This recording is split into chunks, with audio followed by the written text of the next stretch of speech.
Hello, shalom, salom, and hola. Welcome to the Hot Jewish Podcast. I'm Michael, aka Hot Jewish Energy. I am your host. You probably already know that. I don't know where this episode will be in the season, but hi, welcome. It is pretty late. Is this the latest recording I've done? I don't think so. No, this isn't the latest recording I've done. I've done later ones, but yeah, welcome.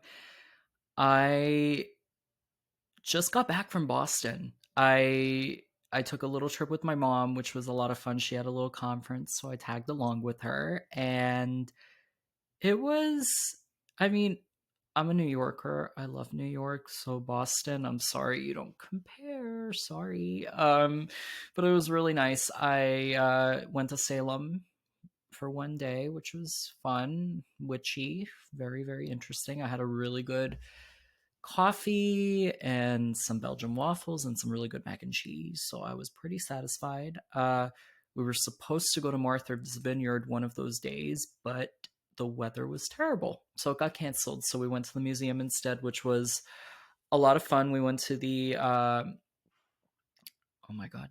Yeah, the Museum of Fine Art. Yeah, the MFA in Boston, which was a lot of fun. Very cool to see all the different pieces. And I came back yesterday. We weren't planning on it, but we took the ferry from Bridgeport, which is a town in Connecticut, to Port Jefferson, which is on Long Island, which is where I live, and we cut all that NYC traffic, and we did not hit as much traffic as we thought we would, which was really nice. It was around $100 to take the ferry, but honestly, so worth it. It was really, really fun. It was actually really pretty, and I loved it. It was a great time, and I am happy to be back in New York. Like I said, I love New York, and it's the place to be. But enough about me. We are going to bring on our amazing guest tonight, or whatever time you're listening to this. I mean, for me, it's tonight. But we're going to be bringing on an amazing guest. His name is Max Rotenberg. I don't know if you guys know him. I know him from TikTok. He had a phenomenal TikTok account. Think I'm reading it off correctly because it's one of those interesting usernames which I used to have. It is Max R underscore LMAO. That is what his TikTok username used to be. Unfortunately, he did get suspended. But he is on Instagram and he's just going about his regular life. He's pretty young, and from the content that I've seen of his, because when I got on TikTok back in 2021, he was posting some really, really good content. He very informational about Jewish history, culture, rise in antisemitism, why a lot of anti-Israel propaganda is very much rooted in anti-Semitism, and he was slaying. I felt really, really upset when he unfortunately got suspended, which was really, really upset. He had some really good content, and some anti-Semites felt that they wanted to get rid of him, unfortunately, which is what happens to a lot of Jewish creators. So they mass report you and you're gone. So very, very sad. But I've been I've been kind of telling him that I really want him to come back because I really miss his content. But obviously, I don't want to pressure him. He should come back when he's ready to. And you guys are listening to the Hot Jewish Podcast with our guest for this episode, Max Rotenberg. Hi, everyone. Welcome back. I am here with Max Rotenberg. Hi. So we were actually, just before we got on, we were just talking about how he's very young and he's in school. I'm 23. You're 19. You're still in school, which is crazy. I'm actually about to go back to school. I'm going for my master's. So That's incredible. I'm nervous, especially with everything that's happening with the campuses and everything, and Oh, yeah. how very you know it all too well. Yeah. But so you're from Canada. Yeah. So why don't you give everyone a glimpse, because I know a lot of people who are listening or watching are primarily in the States. So why don't you give everyone a glimpse into what it's like growing up as a Jew in Toronto, what life like was like at home with family and everything growing up. Okay, so I guess the closest equivalent of growing up in Toronto specifically would be New York, except there are obviously a lot less Jews in Toronto than New York. Mm-hmm. Um, there are like some areas that are known to be predominantly Jewish, for example, like Thornhill. Um, there's private Jewish schools. Okay. There's a lot of synagogues Mm-hmm. within the Jewish areas, but also some elsewhere. I guess I consider to not have the average Jewish kid experience. I didn't go to school surrounded by other Jews. I was one of the only Jews, if not the only Jew, for many years in school. Just went to public school like everyone else. I went to Hebrew school on the weekends with my cousin, learned to read and write Hebrew. Not so much the language, but I'm practicing to get better at it. Um, had my bar mitzvah.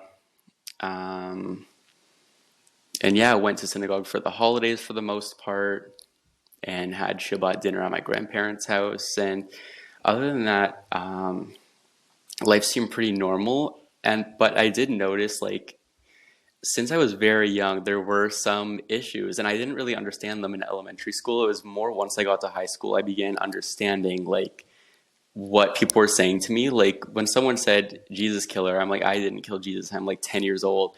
And then when I got to high school, I realized like they meant Jews because I was a Jew. And then realizing that it doesn't only come from white supremacists as well. My school had a lot of like immigrant families, and that wasn't an issue, but some of them, they had ideas that are predominant in the countries they came from. For example, Pakistan, Bangladesh. They they were talking about Palestine and Israel, and they made it my problem for being the Jew, and Mm-hmm. they just like projected all that onto me. Mm-hmm. That must have been really, really tough. Yeah, it was definitely like tough to get used to and Mm-hmm. understand why it was all happening. Yeah, I I was fortunate enough that I didn't have to grow up in the public school system. I ended up going uh, when I went to high school, but I grew up in the yeshiva system, and if anything, it was the opposite of you. I was shielded from everything because I didn't realize how much hate there was until pretty recently, which is weird to think about. But yeah, so what what was it like at home for you with your talk about your family more, because like your background, do you really identify with your with like the heritage, because I know a lot of people, they really love going deep into their heritage and going way back. Are you one of those people, or you kind of just keep it capped at? So for me, it's kind of a little bit complicated. My family wasn't like super religious. Mhm. Like obviously we went to synagogues for the holidays and the Hebrew school and everything. Um, but yeah, I was always just identified as Jewish. Like Mhm. growing up, I think the first time I heard the term like Ashkenazi or Sephardic and the different types of Jews was probably in like grade 6 in Hebrew school on the weekend. Um, and before that, I didn't really understand. Like I knew there were Jews from different places and like we're pretty much the same, but we do things a little bit differently here and there, but like we're all Jewish. Mhm. Um, and that's just kind of how I grew up because my dad's side of the family, they were all like, they never really stayed in one place for more than one generation at a time. The only side of the family I can really trace back generations is the Dutch Jewish side, and they're mixed Ashkenazi and Sephardic, which was pretty rare for Dutch Jews. They normally stayed separate. Um, but I can trace that back to the 1700s, which is surprising. And that's the farthest back I can go because they kept records. The rest is generally Soviet. That side is pretty blurry. I have like blood relatives from Ukraine, Russia, and Uzbekistan. We have no idea like how exactly the mix came to be, but yeah. Um, so I'm like third generation Canadian, and I Oh just wow. grew up with like a lot of different aspects of Jewish cultures into one. So I don't specifically identify with one diaspora country over another. It's more just like I'm Canadian, I'm Jewish. Yeah. I definitely I feel that because I I'm first generation technically. My mom came here from Iran and my dad came here from Cuba. He converted, but my my mom, I can't even trace back to her grandparents really. She doesn't really know because she never even met her grandparents because her grandparents died when my grandmother was very young, so obviously she never knew them. And I've been just like so interested in tracing it back. It's really nice that you can at least trace it back that far, like a couple of 100 years. Me and a lot of other people can't even do that. And we're left wondering, like, wait, have we been here the entire time? What was there like a pattern? But that's that's nice that you have at least some knowledge of that, which is really cool.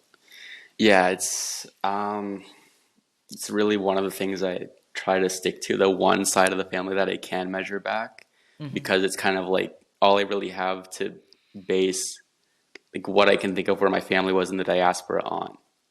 Okay. And it's really sad that a lot of people can't do that really, besides fleeing the last place they were to come to like the United States or Canada or Israel. Yeah. Yeah, we've been shoved in 50 million places, which is it's like they want us to go back to Europe, but then Europe doesn't want us, and they want us to go back to Israel, and then they don't want us in Israel, so they say go back to the United States, and it's like back and forth and back and forth, and I'm just like, where the fuck do you want us to go? Yeah, into Like the sea. into the sea. That's into the Mediterranean Sea. You know what? I'm gonna swim and have hot girl summer, hot Jewish summer, hot Jewish Hot summer, Jewish energy. hot. Absolutely. Hot Jewish energy, hot Jewish summer in Israel. That is my plan. Yeah. So I know you had mentioned to me when you sent me about your info and everything and what we wanted to talk about and everything. You had mentioned that you had a pretty interesting journey with your sexuality. So Yeah. how how did that all start? And then once we get through that, has it really melded into your Judaism in any way, or it's that's pretty a pretty separate part of yourself? So I've known something was different since I was pretty young. Like, um, when I was a really small kid, I didn't know that I could have a crush on other boys. I thought crushes was only for girls. And I didn't realize until later that I had crushes on some boys in my like younger years. Mm-hmm. Um, I also had crushes on some girls, which was confusing because later when I was growing up, like grades 6, 7, and 8, I was really starting to figure myself out. And I'm like, what do I identify as? Like, Mm-hmm. I'm not straight clearly, but I don't fully know if I'm just gay or bisexual. So I just said I'm bisexual and I'll figure it out later. Um, and that's pretty much how it was until grade 9. I had some like experimenting, as people often do. Um, and then by grade 10 or 11, I just realized, you know what, I'm not really actually into women or girls. It's just, I guess, what I thought I had to be, or what, like, internalized something. And I'm really only into uh, other males. Mm-hmm. And so with Judaism, it was, at first, it was conflicting. I'm like, everyone's saying, like, it's like absolutely against like Jewish law. You can't be Jewish and queer. Mm-hmm. And I'm like, I'm too young for this. I'll figure it out later. And then um, within the last couple of years, I've actually been researching a lot more and understanding more about Jewish identity. You don't have to be religious to be Jewish. I was born Jewish. I'm ethnically Jewish. I'd practiced the culture. And then I started to really look into it, like what are the actual religious laws? And even now, still, there are some debates. A lot of people will still say it is strictly against the Torah, while others are now arguing, well, hold on a minute, there's the like exception of human condition and this and that, and people can't control how they're born. So it's an ongoing discussion. But for me, it doesn't. I don't really have to separate them too much to identify as a gay Jew. I think that's very helpful for a lot of people to hear, because especially people who are more religious, are more observant. I don't like saying more religious, I said more observant, and they kind of feel like they have to choose one or the other, which really, really sucks, because you shouldn't have to. It's what makes you you. You can't change it. And yeah, that's I kind of it's interesting that your journey was kind of similar to my journey, but then added some when I everyone's probably going to hear this in another episode when I talk about my journey, but long story short, very confusing in yeshiva. I did things that I shouldn't have been doing when I was 13. But that made me realize that yeah, I'm definitely not straight. I don't know what the fuck I am, but we're just gonna be sad about it. And I was pretty lost all throughout high school after I left yeshiva, and yeah, I when I got into college is when I really kind of figured out what I wanted and how I wanted to go about it. And it's interesting because I thought I was only into men for a while, and then one night I got very, very drunk and I kissed a girl and I liked it, and then we kissed again when I was sober and I liked it. So Just like the song goes. I thank you. Yeah, Katy Perry said it best. I kissed a girl and I liked it. And now it's just been kind of teeter-tottering, because I'm sure I don't know if you've had this. I shouldn't say I'm sure. I don't know if you've had this struggle where, especially in the gay community, you either have to be fully masked Oh, or you have to absolutely. be very feminine. There's no in between. It's just you either have to like wear It's very makeup. toxic. Yeah, it's like the the gay men. Now I'm talking about my relationship problems. The gay men aren't into me because I'm not feminine enough and I'm not masculine enough. So the twinks don't bother with me and the doms don't bother with me either. So it's just very. That's like a big problem. Like, Uh, I don't know where it started or where it came from, but it's have you had that problem? um I don't know how it is not in personally, Canada. but I've seen it. Like Okay. even here in Canada, I've definitely seen like people's attitudes. Uh huh. Yeah, those are my dogs. Okay. I don't know what's going on. But yeah, I don't know if other people watching have had that problem, but it's just I feel it's like what it is, it's internalizing like heteronormativity. And I know that sounds like the most mm-hmm. pretentious thing to say, but it's almost like people think there has to be a masculine and a feminine like person in each relationship. Instead, there could be one or the other or both or in between. Yeah, definitely. That's pretty good reasoning. I'm gonna use that. I'm gonna think about it and then potentially use it. A lot of people, I'm assuming, who are watching, I mentioned it before, they don't know you, because now my presence is primarily on Instagram. But when I was on TikTok, when I got started, you were pretty big. You had a lot going on. You had a lot of videos up that were really, really great. You had a pretty good following from what I remember, and you were killing it. And then I do when did that journey start on social media for you? Um, so this kind of started in like late high school when I decided like I've had enough of people making me being a Jew my problem because they Mm-hmm. can't stand that I am a Jew and I'm not trying to hide my identity and that I have relatives who live in Israel, which is our homeland. I'm like all this misinformation that is being spewed in the hallways at school that I'm hearing just needs something needs to counter it to add balance to the discussion and not make it the problem of Jewish students who either feel a connection to their homeland or are simply accused of supporting every action of their homeland just for being Jewish. Mm-hmm.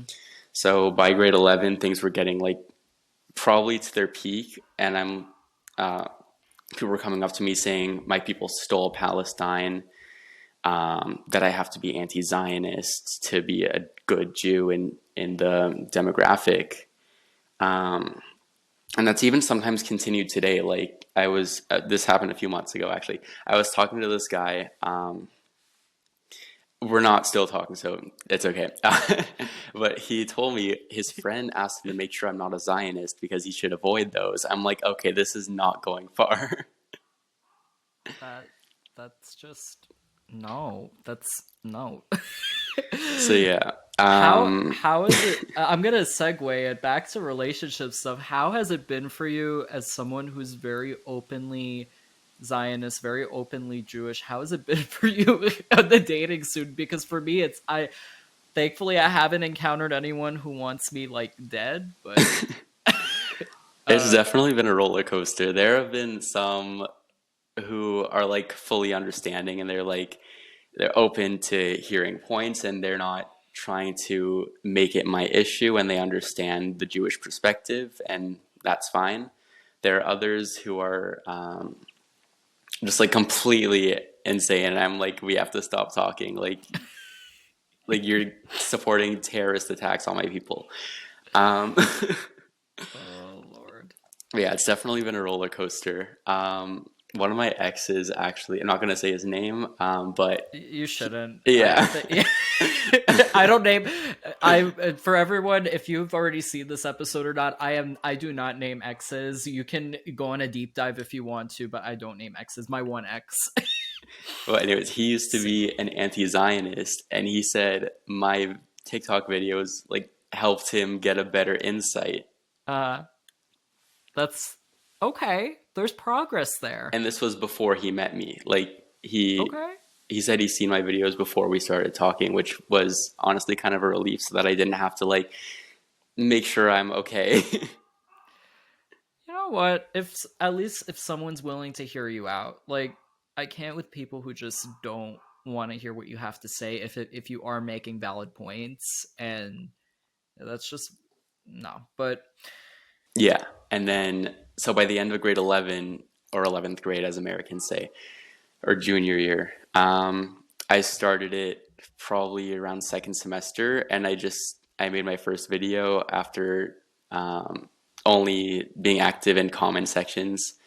And 16-year-old me was like, I don't even know what I'm doing. So I started making videos without my voice in it, just posting like um, information mhm. to songs or whatever. And then by grade 12, I'm like, this isn't doing enough. So then I started actually making videos with me talking and having to explain things and stitching videos. And then it just went from there. And then it took a while to get to 1,000 followers. And then Oh once I wow. did, I was like, I'm so happy. I'm like the happiest person in the world. People are like changing their perspectives. And then after another year, the beginning of first year university, that's when it really started to kick off. I hit 5,000 followers. I'm like, this is amazing. Then within another month, it was at 6,000. And then by January, I was almost at 8,000. Oh wow. And, um, I was being followed by people who I looked up to, also posting similar content. And then in February or March of 2022, my account got banned. I remember that. Yeah. So, You remember me messaging you because I hadn't been on TikTok in like a hot second, and I think I looked back at a video where I tagged you because I saw the video that you made about how actually I can't remember which video it was, but it was the first time that I saw that they had the Holocaust disclaimer at the bottom. And then I tagged you. I was like, "Damn, I was watching this video and then I saw that his video and then I saw this and it was really cool." And then I looked back on that video, I pressed the link and nothing came up and I was like, "No." yeah. So it got Did reported so many times. did you attempt to revise? Did you attempt to appeal it? I did, and I never heard back from them. They didn't even say it was denied or anything, just no response. So then I started my second account. Um, that one actually gained a lot of traction a lot quicker. By August of 2022, I was back up at 8,000. Oh, wow. So was I following the first account or the You second were account? both. Both. Okay. Um, and yeah, so I caught up to where I was. I was exceeding it. And then again in September, that account got banned. And I was like, I don't know how many more times I can do this. I mean, like, I'm happy I reached at least 8,000 people who are Yeah. like understanding different perspectives of Israel and Palestine and the Jewish perspective. Mhm. And I'll just anti-Semitism in general, because that's so important as it's rising. And then, so I decided to start a third account. And then Oh my that God. lasted maybe a few weeks. It got to like 1,200 followers. I had maybe like a few videos. That one taken down. I wasn't given the option to appeal it even. So I'm like, you know what? I'm done making videos on TikTok. And Uh, then, yeah, I just became more active on Twitter. how has it been on Twitter for you? Actually, a lot better. Okay. It's a lot harder for your stuff to get taken down if you aren't like actually spewing harm against other people, Mm-hmm. which I wasn't doing on TikTok either, by the way, for anyone listening. Um, I'm just gonna make it clear we are not inviting anti-Semites here on the podcast. He is very much Jewish. Continue. so yeah, Twitter's a lot more like free. You can reach a lot more people more quickly, I Mm. feel like. Yeah, I've just been having a better experience. I know we talked about it when we were DMing, but would you consider all the older videos that you had, taking them and either making your account now on Instagram into what you had on TikTok or making a separate account? Have you thought about it? So I went to look back and turns out none of my old videos were saved to my camera roll. So I was extremely disappointed. But I am still thinking about maybe making an Instagram account and starting to post again. I think you should.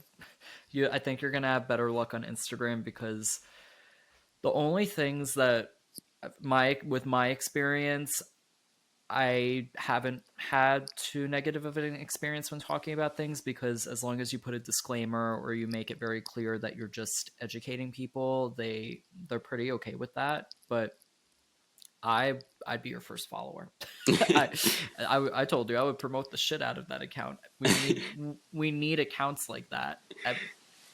You're very very resourceful. I'm interested to know, where do you get all your information from? Where do you do your research? Because I do not have the mental capacity to know how much you know. I actually get this question a lot. Google has a lot, but with Google, you have to know what you're looking on. Uh Um, huh. JSTOR has a lot of primary sources and reliable secondary sources, and luckily I can use my school account to like log in and get access to almost everything. But even without it, you can still find a lot of just like even in the previews of articles, you don't have to look at the whole thing. It has a lot of information that you can use. Um, it depends what you're looking for as well. Because Historical organizations, yeah. like their official pages, have a lot of Mm. resources and information. Because Uh, you have a very vast knowledge. You have a vast knowledge that most people, especially your age, don't have. I mean, and you didn't go to like full yeshiva where you're learning history and everything, and you it's just some people who went to like full yeshiva like all day every day 24/7, like they don't know half the stuff that you know, which is it's really admirable. Thank you. Part of it was because I decided to make it not my problem for being a Jew, and I'm like, I need to like be able to combat all these claims people are Uh-huh. making. So then I just decided, I'm going to start researching everything. Okay. So JSTOR, for people that are watching that, unfortunately you can't watch any of Max's videos anymore because they're gone, but that's pretty much where you've gotten most of your information, correct? Yeah, also Britannica, Encyclopedia, um, Okay. Brill, all Okay. those good um, databases. That's the So word. not you're not really looking at any like news sources like I-24 or Jerusalem Post or It really Times of depends Israel. on the context. Like Okay. if you're looking for current events, news sources are definitely the way to go. Okay. But it's good to get a wide variety of news sources. What are news sources? I know a lot of people have a really tough time finding valid news sources. Which ones would you recommend and which ones would you steer away from? This is really complicated because on a lot of like news outlets that I look at, different authors say completely contrasting things, like one article after the other. Jerusalem Post is generally very reliable, even though a lot of people consider it like because it's an Israeli newspaper, they would consider it Zionist and biased. And it might be, it definitely has the potential to be biased because it is Israeli. It's Mm-hmm. generally very reliable in terms of current events. Reuters sometimes they're like hit or miss. Um, the big ones like ABC, BBC, there it depends. Okay. Yeah, I really just kind of have to be able to read and look at the specific article. Okay. Definitely not Al Jazeera. Oh, absolutely not. No, we Qatari don't. state media. We oh my god, neurotic Jewish gay literally bashing Al Jazeera anytime she can, and Good though, like, oh my god, I love holy her. shit. She's just like Qatari state media, and I'm just like that. Yes, girl, get it. Yeah, we don't read that trash in this household. But how obviously since you've gone through the motions over and over again of being banned and this happening to a lot of other creators, do you feel after having gone through all of this that social media has become anti-Semitic in a way? Anti-Semitism has definitely increased. Mm-hmm. It's hard to say whether apps specifically are inherently anti-Semitic.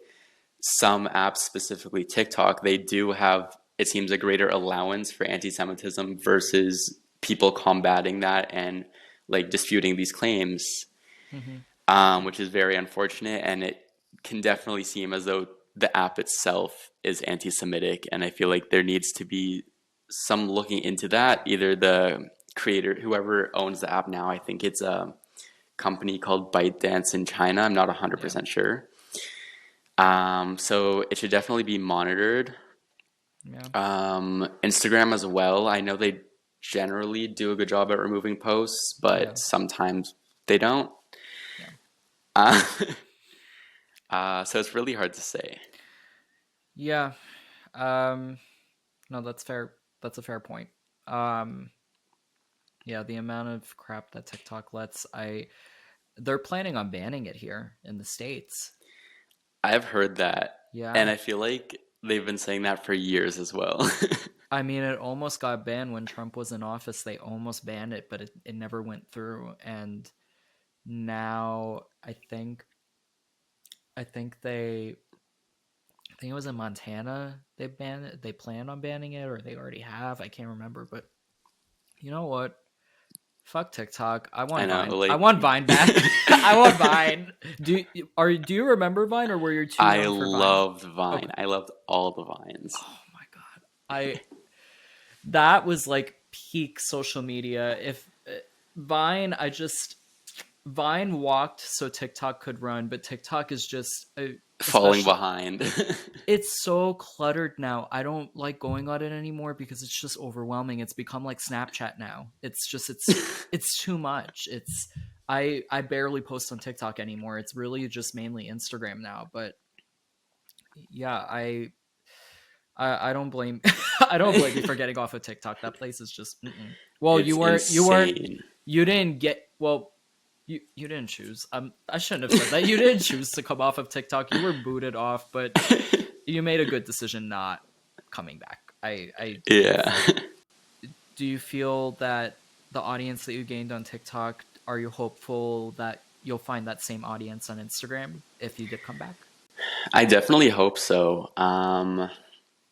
One thing that I really liked about TikTok is I had a lot of mutuals who I was actually pretty close with. Like we talked on a regular basis Mm-hmm. and sent funny videos, and a lot of them are on Instagram too, and we follow each other. But just the community, I'm I feel like we could make that back on Instagram. Yeah, you're a very relatable person, especially being queer and Jewish. That's a very you have a you have a very you're I'm gonna be upfront with you. You're probably gonna get a lot of creepy men. I'm telling you. Oh my God, I'm don't even get telling me you. started. You're gonna get you're 19. They start hitting you up when on your 18th birthday. It's the most disgusting thing, but you're gonna get a lot of older men. Yeah, I can tell you up front that the amount of times that has happened to me. Oh my God. But it's okay. I got you. I protect you. Your little baby. It's okay. But is there is there anything that I'm missing? I feel like we I've definitely asked you everything that I want to ask you. I love that you were able to give everything in detail. Is there anything for everyone that's listening? What do you want them to know about you that they might not see online? Some people might not know, but I've definitely mentioned it before. I have ADHD. Okay. Um, and hereditary anxiety disorders, but like we don't need to get into that. That's like normal. Um, so it definitely affects how I socialize in Mm-hmm. real life. It takes me a little longer to get comfortable enough to fully open up around people. And I guess it was easier in front of a camera because I'm not seeing who I'm talking to really. Mm-hmm. Um, and just, yeah, there's a That's softer side to me. no, that definitely you're I mean you're very relaxed. You're very like I've told you this I don't know how many times. You're very knowledgeable. Like you know what you're talking about and you give comfort to people that you know what you're talking about because a lot of creators online they can be I mean sometimes I even do this and I it's even when I know what I'm talking about but I just can't convey it well and people just don't resonate with it what I'm telling them and it's tough but you definitely have a way of you hold yourself very well Thank you. and I I hope you come back online because it would really I think a lot of people would love to see that and we definitely need another queer Jewish voice like yours. Well, now I'm like definitely considering it more serious after Yeah. this podcast. What Yeah, I'll are just figure things out. so what yeah once you're figuring that out what are next steps for you going forward now? Um, Like, what are plans for when you're done with school, God willing? What's the 411? so as of now, my plan is to just continue with my degree. Mm-hmm. I'll specialize maybe in fourth year, um, and decide from there what I'm going to do, like as a full time career.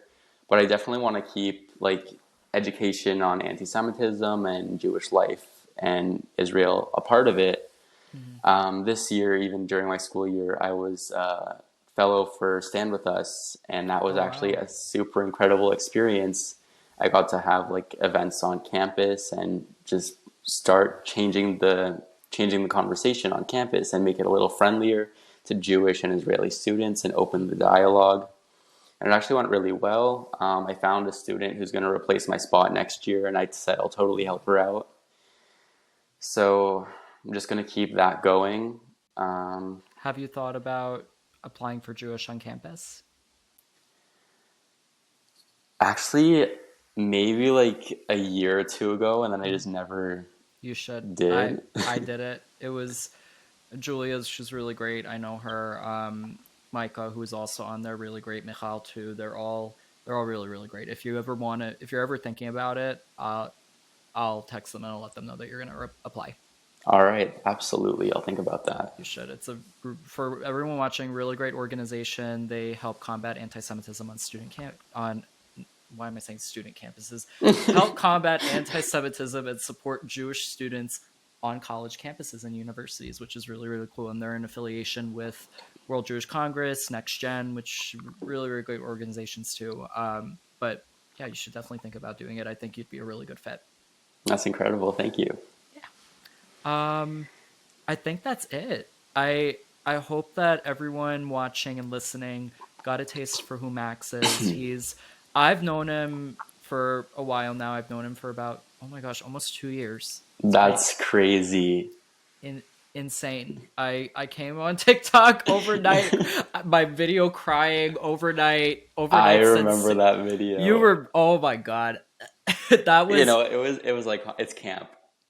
it's camp now, but in the moment, I have to say, I was really upset because all these people. I know, like we felt it. We I, felt what you were going through. but And now we were that's trying to support you, and everyone in the comments was just like, look at not this happening. crying Zionist. Crocodile tears. I remember that. I had to go to class the next morning, and some people were like, "What the fuck is going on with him?" And I'm just like, I'm pissed. I'm upset about all of what's happening, but it was people like you and other creators like you who just made me feel comforted. And I'm glad that my run on TikTok was great. Now that's done. I go on there, I come for like a second, and then I leave. But anywho, thank you for being here. Thank you Thank you for for having me.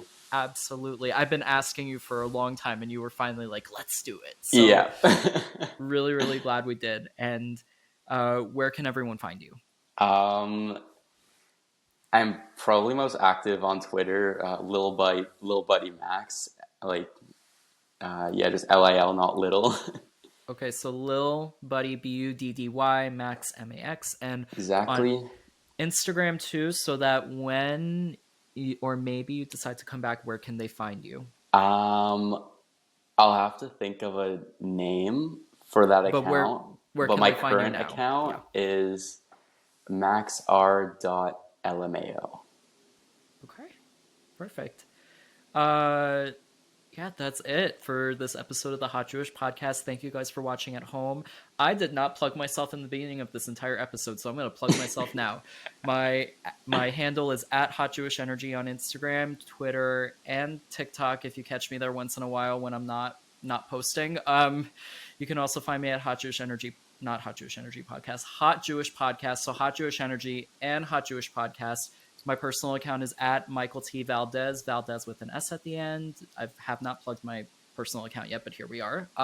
But yeah, that's it for this episode. Thank you so much, Max, for coming on, and we will see you soon. Bye, everybody. Thank you. Bye. Thanks for having me. Thank you for watching. This is Hot Jewish Energy. If you like this episode, make sure to give it a thumbs up, subscribe, and share your favorite moment in the comments. If you're on any of the podcasting platforms, give us a 5-star rating and let us know your favorite part of the show. Thank you guys so much for watching, and I will see you in the next episode.